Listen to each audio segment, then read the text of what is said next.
स्वागत है दोस्तों आपकी इस अपने यूट्यूब चैनल पे। सारा प्रणाम।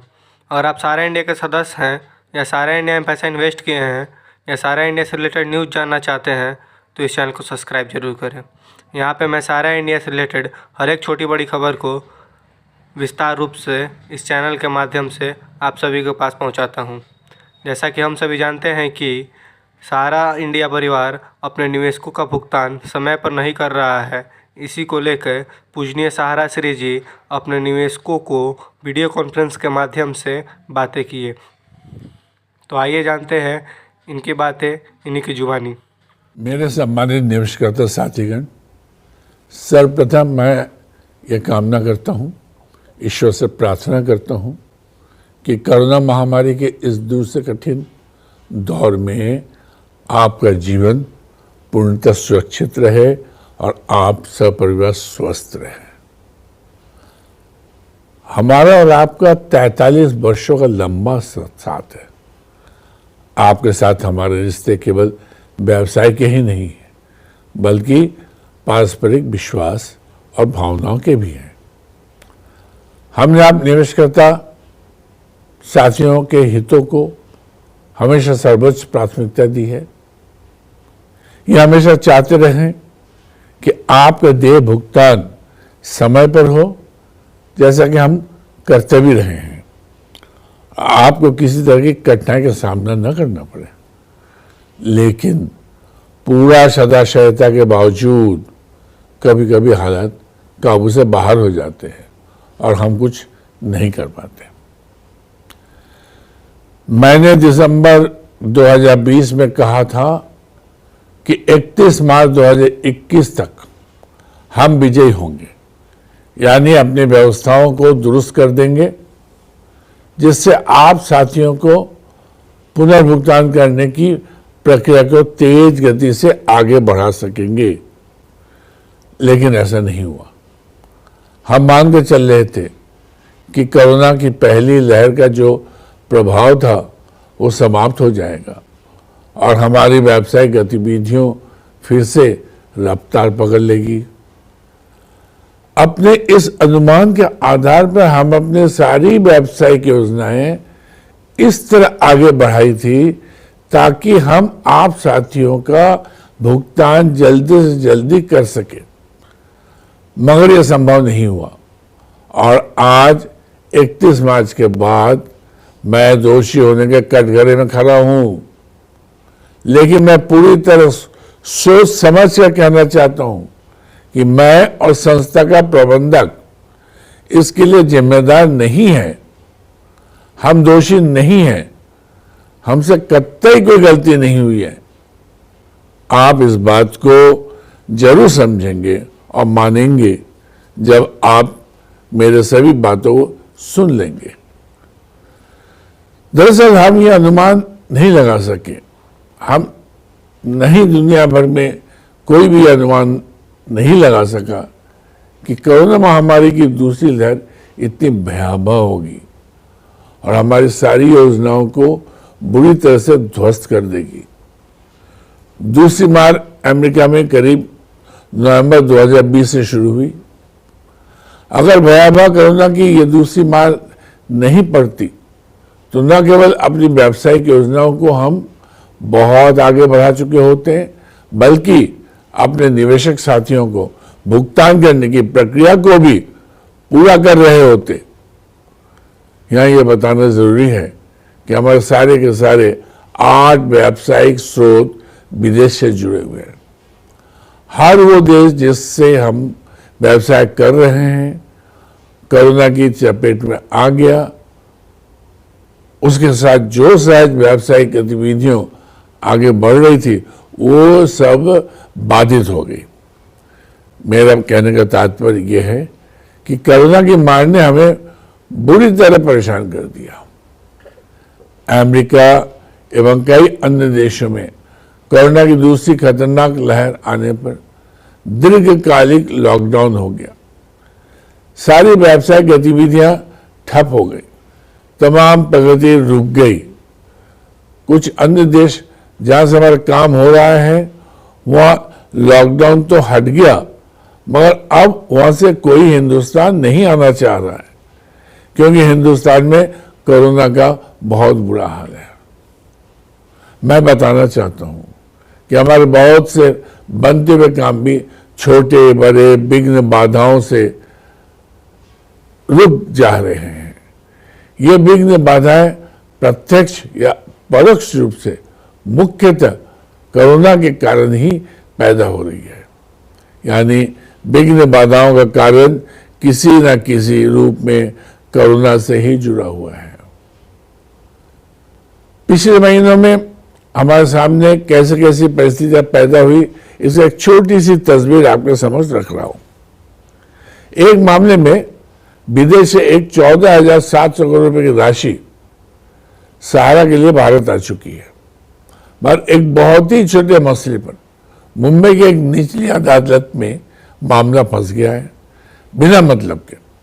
मुंबई में कोरोना से लॉकडाउन के चलते निचली अदालत कभी कभी 4 घंटे के लिए खुल रही है, मगर उच्च न्यायालय के आदेशानुसार केवल जमानत एवं रिमांड के मामलों को ही सुनवाई की जा रही है। अब उच्च न्यायालय में जाने की तैयारी की गई है, मगर मुंबई उच्च न्यायालय 6 मई से 7 जून तक बंद रहेगा। ग्रीष्मावकाश के कारण 1 महीने तक उच्च न्यायालय नहीं पहुंचा जा सकेगा। 7 जून के जब उच्च न्यायालय खुलेगा तो ये मामला सुनवाई के लिए ले लिया जाएगा और शर्तिया 1 महीने में सुलझ जाएगा और उसके बाद 15 दिन के अंदर ये रकम हम तक पहुंच जानी चाहिए ही, बशर्ते कोरोना और खेल न खेले। एक मामला ये हुआ कि जो व्यक्ति भारत में बहुत अहम जिम्मेदारी में हमारे साथ जुड़ा हुआ है, खुद ही कोरोना की चपेट में आ गया।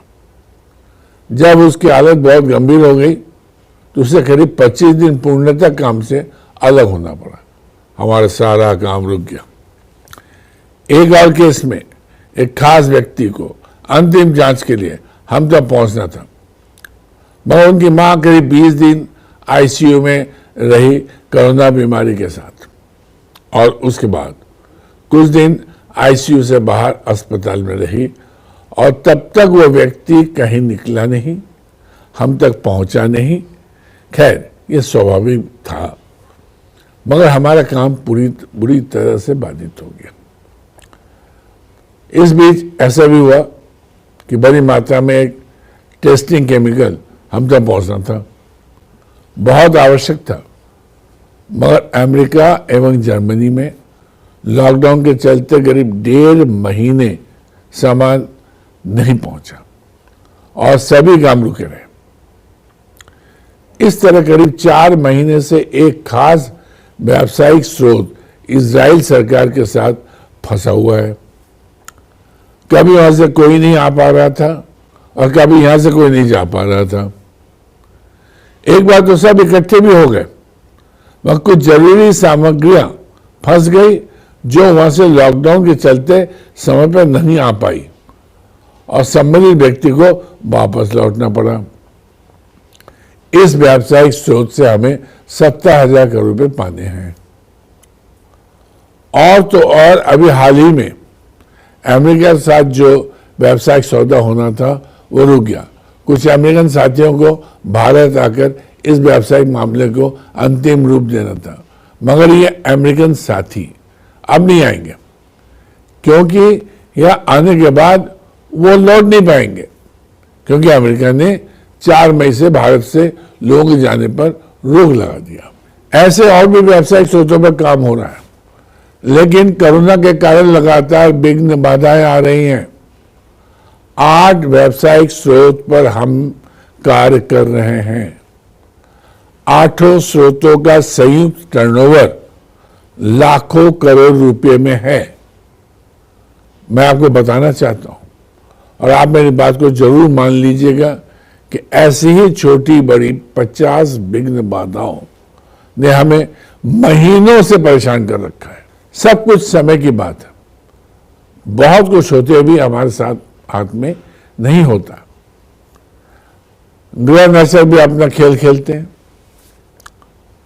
इस सब के बावजूद हम अपनी व्यवस्थाओं को पटरी पर लाने के लिए जी जान से जुटे हुए हैं।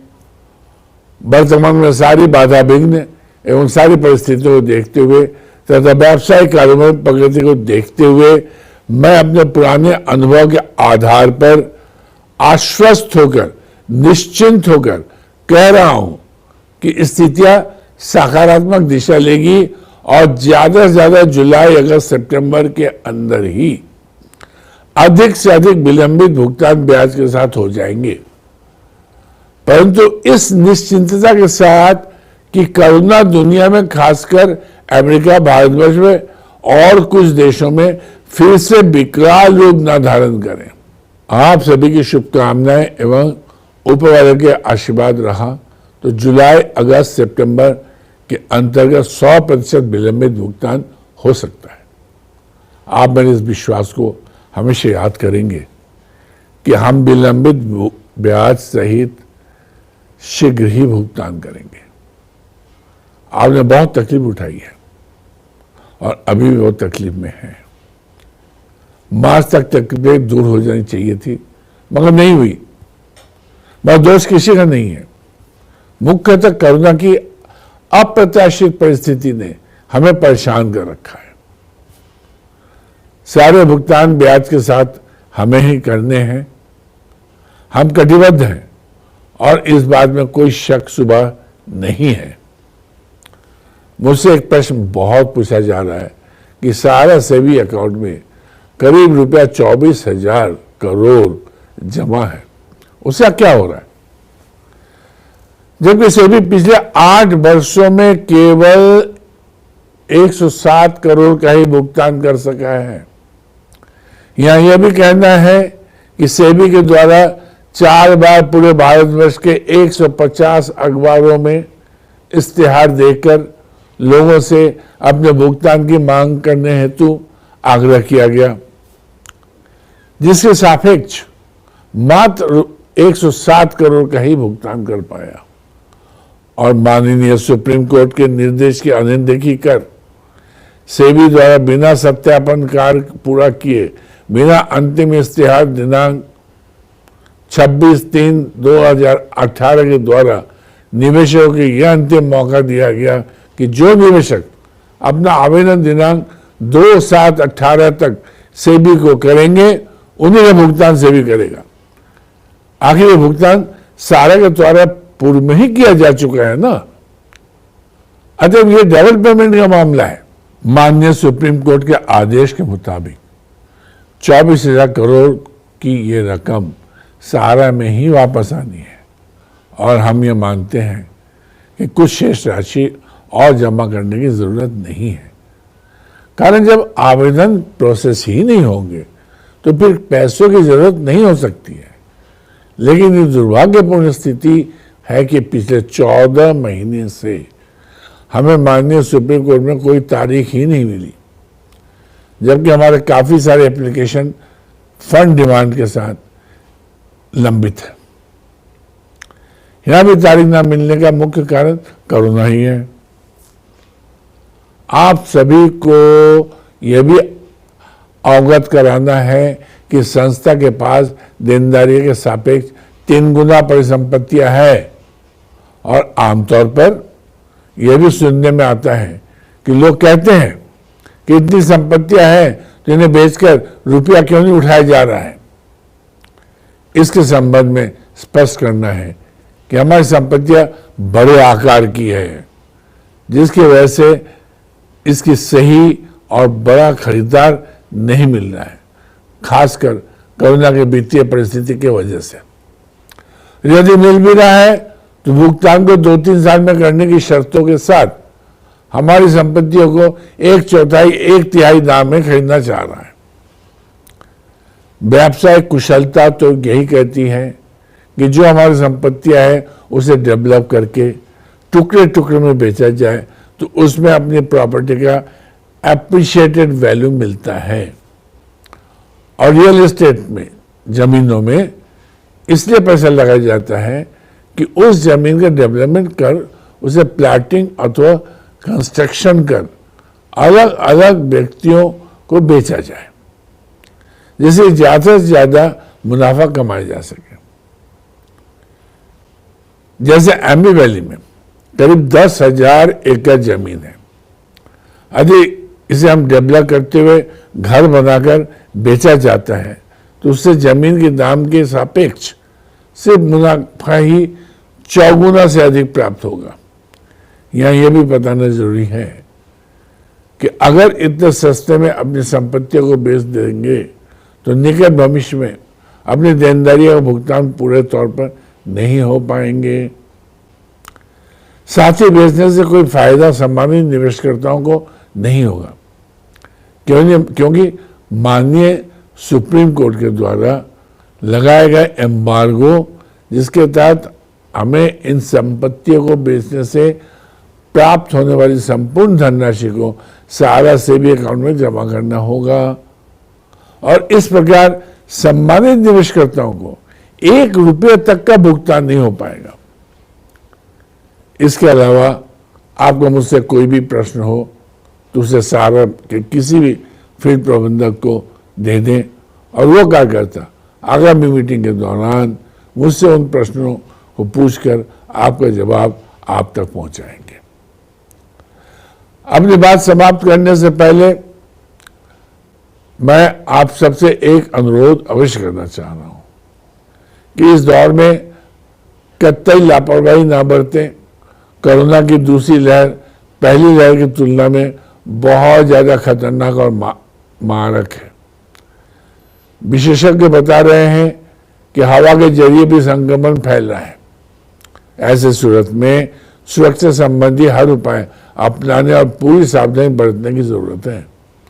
मैं अपने अनुभव के आधार पर आप सबको स्पष्ट और सख्त सलाह दे रहा हूं कि थोड़े से भी लक्षण प्रकट होने पर टेस्ट करने में विलंब न करें। जांच के बाद अगर कोविड पॉजिटिव आता है तो तुरंत डॉक्टर से सलाह कीजिए और स्कैन कराइए। इससे फेफड़ों में असर का पता चल जाएगा। साथ ही खून की जांच जरूर कराइए, जिसमें करीब 7 जांच होते हैं। उन जांच से पता चलेगा कि खून पतला करने की दवा देनी है कि नहीं, और देनी है तो कितनी मात्रा में देनी है। साथ ही यह भी पता चलता है कि स्टेरॉइड देना है कि नहीं, और देना है तो कितना देना है। ऐसे बहुत सारे लोग ऑक्सीजन वगैरह की कमी से मर रहे हैं और उससे कहीं ज्यादा लोग समय से स्कैन और खून की जांच नहीं हो पाने के कारण मर रहे हैं। यानी उन्हें समय से खून पतला करने की दवा या स्टेरॉइड नहीं मिल पा रहे हैं। इस समय सबको बहुत ज्यादा सावधानी बरतने की जरूरत है और मेरे द्वारा बताए गए उपाय पर कड़ाई से अमल करने की जरूरत है। अगर आपका डॉक्टर नहीं समझता है, नहीं सुनता है, तो उस पर सख्ती से दबाव डालें और जांच अवश्य करवाएं ताकि उनके हिसाब से उचित इलाज तय हो सके। मैं ऊपर वाले से करवत प्रार्थना करता हूं कि आप सभी साथीगण कोरोना के मार से बचे रहें और सकुशल बने रहें। अंत में मैं यही कहना चाहूंगा कि आपका धरोहर सुरक्षित है और आप अपना प्यार एवं विश्वास हमारे ऊपर बनाए रखें। हम शीघ्र ही इन स्थितियों से उबर जाएंगे। दिनांक 31 मार्च के बाद आप सभी तक पहुंचने में विलंब हुआ, इसके लिए आप सभी से माफी चाहता हूं। इसका कारण यह था कि मैं स्वयं बुरी तरह से कोरोना के ग्रसित हो गया था। मुझे यह भी समाचार मिला है कि हमारे कार्यकर्ताओं एवं सम्मानित निवेशकर्ताओं के परिजन भी इस महामारी के कारण आकस्मिक मृत्यु को प्राप्त हुए हैं। इसके लिए मैं आत्मिक श्रद्धांजलि अर्पित करता हूं और मृत आत्मा की शांति के लिए प्रार्थना करता हूं। आप सभी बड़ों को मेरा प्रणाम एवं छोटों को प्यार भरा आशीर्वाद। सारा प्रणाम।